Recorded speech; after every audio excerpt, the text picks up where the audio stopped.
வண்ணாங்குடி காட்டு வாய்க்காது எவ்வளோ தண்ணி பாருங்கள். பிரிட்ஜுக்கும் வாய்க்காதுக்கும் பார்த்தா ஒரு 1 மீட்டர் தான் வித்தியாசம் வரும். செம்ம தண்ணி, சரியான மழை.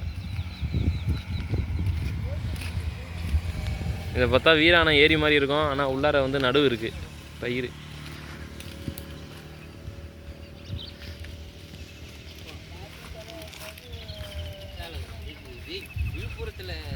அங்கே ஒரு கை வண்டி இருக்கு பாடுறா உள்ளார.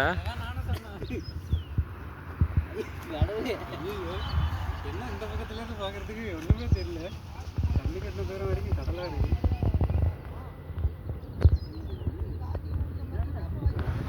இங்க பாரு வாக்கியா உடச்சிட்டு எப்படி தண்ணி போயிட்டு இருக்கு.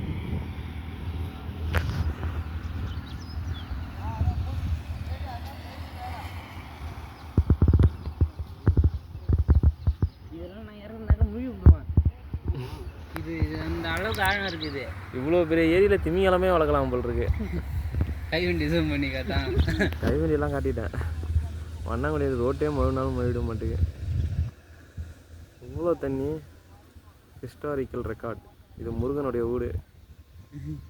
என் வீடு இல்லை, ஜேசிபி முருகன்.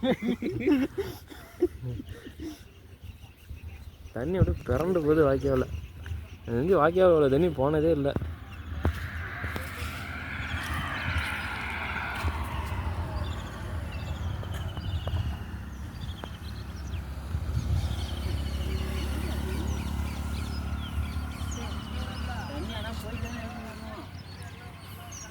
பூரா வடிக்கணும். பூரா வடிஞ்சாலும் அது வடிமான்னு தெரியல. அந்த யூடியூப்பில் போட்டு வச்சோன்னா 10 வருஷம் கழிச்சு கூட பார்த்துக்கலாம். 5G நெட்வொர்க்கு ஃப்ரீ தானே, அப்லோட் பண்ணி வைப்போம். நமக்கு தானே ஏகப்பட்ட அக்கௌண்ட் இருக்கு.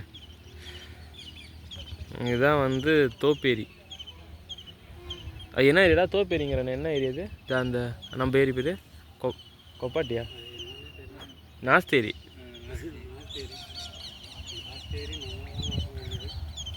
ஃபுல்லாக சின்னசாமி மட்டும் லைட்டாக பயிர் வச்சு அடையாளம் தெரியுது. சின்னசாமியோட சாட்டுருதா இருக்கு. உத்தரத்தில் சேம தண்ணி வந்துட்டு இருக்கு.